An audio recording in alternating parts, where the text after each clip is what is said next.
Bienvenue la famille madridista, on se retrouve pour une nouvelle vidéo sur l'actualité Real Madrid, Espagne, France. Avant match, composition probable, Madrid, confiant dans l'arrivée de Wirtz, Endrick.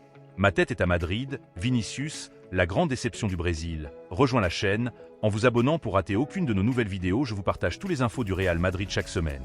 N'hésitez pas à vous abonner en activant la cloche de notification pour suivre tous les dernières informations du Real Madrid. Je vous dis tout, on commence. Espagne, France. Avant match, composition probable. Le match entre l'Espagne et la France en demi-finale de l'Euro 2024 ressemble à une autre finale anticipée, à l'exception de la victoire de la Roja contre l'Allemagne en quart de finale. L'équipe dirigée par Luis de la Fuente est la grande favorite pour le titre, mais les Gaulois ont encore beaucoup à dire.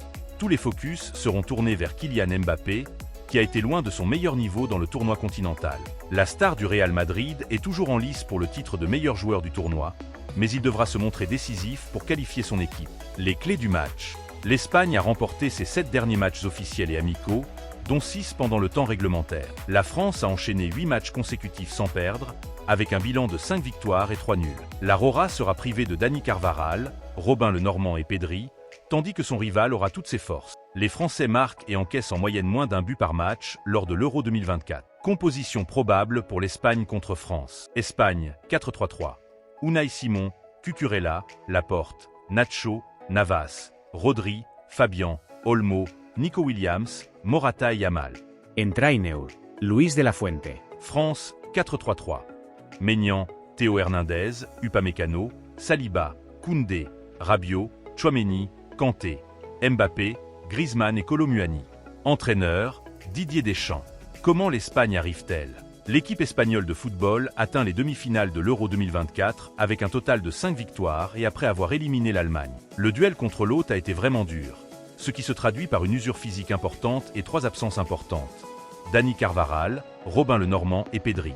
On s'attend donc à ce que Jesus Navas, Nacho et Dani Olmo apparaissent dans le 11 de départ avec un schéma identique à celui des matchs précédents. Les plans de Luis de la Fuente sont fixes et les résultats soutiennent pleinement son idée du jeu. Comment la France y arrive-t-elle? L'équipe de France a été loin d'afficher son meilleur niveau dans cet Euro 2024, mais elle a atteint les demi-finales après avoir encaissé un seul but en 5 matchs. Bien sûr, on ne peut ignorer que les Français n'ont marqué qu'à 3 reprises avec un but sur pénalty et 2 autres contre son camp. L'équipe entraînée par Didier Deschamps est une équipe coriace avec suffisamment de qualité pour vaincre n'importe quel adversaire.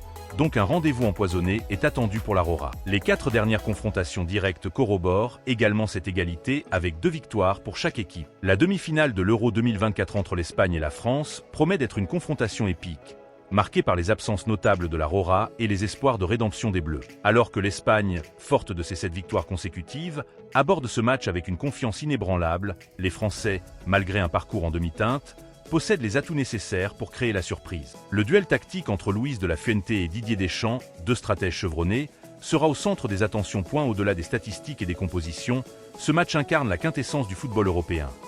Une bataille de talent, de stratégie et de résilience, où chaque détail peut faire la différence. Dans cette arène où l'excellence se confronte à l'adversité, seule l'équipe capable de transcender ses limites et de saisir l'instant présent se hissera en finale. Madrid, confiant dans l'arrivée de Wirtz. L'entourage de la direction merengue estime qu'ils reprendront les services de la perle allemande la saison prochaine. Cela a fait sensation en Allemagne. Le joueur de Leverkusen, Florian Wirtz, a réalisé une belle performance contre l'Espagne et a été le meilleur des Allemands. Il a marqué le but qui a forcé la prolongation dans la dernière minute du temps réglementaire et a généré beaucoup de dangers dans chacune de ses interventions. Barcelone l'a suivi de près et souhaite acquérir ses services à l'avenir, comme nous l'avons mentionné, mais cela ne semble pas facile. De plus, l'entourage de la direction du Real Madrid estime qu'il bénéficiera de ses services la saison prochaine. L'équipe blanche entretient de très bonnes relations avec le Bayer Leverkusen et pense convaincre le joueur de rejoindre l'équipe blanche. Le roadbook madrilène est clairement impressionnant. Le défenseur central français Yoro, les Canadiens Davis et Wirtz sont les prochaines cibles. Endrick, ma tête est à Madrid. Éliminé de la Copa América en quart de finale, le footballeur merengue ne pense qu'à débuter son étape dans la capitale espagnole. Endrick, l'attaquant brésilien, a regretté ce samedi l'élimination subie contre l'Uruguay en quart de finale de la Copa América, mais il attend aussi avec impatience et a assuré que désormais sa tête est à Madrid. Il l'a fait en zone mixte après le match perdu 2-4 au tir au but, après le score de 0-0 aux 90 minutes, contre l'Uruguay à l'Allegiant Stadium de Las Vegas. Et oui, comme je l'ai dit, maintenant je pense à Madrid. Mais maintenant, c'est très difficile de parler parce que malheureusement nous avons été éliminés de la Copa América. Maintenant, Ma tête est à Madrid et, a déclaré Endrick, qui a débuté avec la Canarina contre l'Uruguay à ses 17 ans. Le Brésilien a également adressé des mots de profonde gratitude à l'Uruguayen Fede Valverde, avec qui il partagera le vestiaire du Real Madrid. Valverde est un grand joueur, un phénomène pour moi, a-t-il déclaré. Vinicius, la grande déception du Brésil. L'attaquant du Real Madrid est au centre des critiques dans son pays à cause de son attitude enfantine et irresponsable qu'il a exclu des quarts de finale. Il a vécu la Copa América avec plus de douleur que de gloire, à laquelle il est arrivé comme grand candidat au Ballon d'Or, est interrogé pour son mauvais comportement. Vinicius Junior, l'attaquant du Real Madrid, a vécu la Copa América avec plus de douleur que de gloire. Il est arrivé comme le grand candidat au Ballon d'Or, une opposition qu'il devait confirmer avec son équipe aux États-Unis. Mais il repart avec de mauvais sentiments et critiqué pour sa mauvaise performance et son mauvais comportement. Il a fini par assister depuis les tribunes pour cause de suspension à la défaite de son équipe contre l'Uruguay, lors des tirs au but en quart de finale du tournoi de l'équipe nationale américaine. L'attaquant brésilien est redevenu le centre d'attention davantage pour son personnage controversé que pour son football fantastique.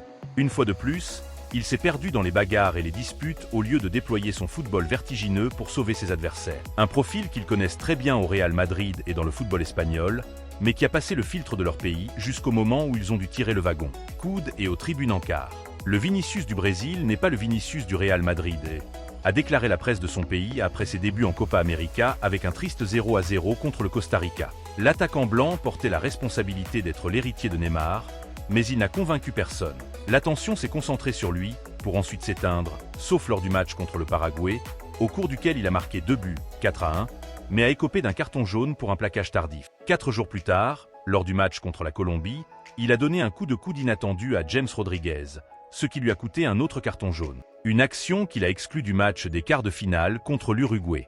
Dans son pays, il a été critiqué lorsqu'il a qualifié l'action de puéril, assurant que c'était une carte juvénile, bon marché ou irresponsable et de déclarer que il veut être un protagoniste et confond être un protagoniste avec se battre avec tout le monde. L'Espagne, habituée à ce Vinicius. En Espagne, tout ce qu'ils ont vécu au Brésil n'est pas surprenant, même si la presse de ce pays insiste sur le fait que je ne le ferai pas avec Madrid. Mais oui, il le fait au point de contrarier ses fans, ses coéquipiers et même Carlo Ancelotti, qui essaie de lui donner un cours accéléré pour qu'il puisse se consacrer au football et échapper à ses controverses qui nuisent à son image, mais, surtout, il minimise ses capacités footballistiques. Bref, Vinicius et le Brésil ont déçu en Copa América, tombant en quart de finale lors des tirs au but contre l'Uruguay, avec leur grande star en tribune pour cause de suspension. Un parcours court et décevant qui remet en question les mérites de l'attaquant du Real Madrid pour se qualifier pour le Ballon d'Or. La raison, comme toujours, est son attitude irrévérencieuse envers les rivaux, les arbitres et les supporters qui éclipsent son talent.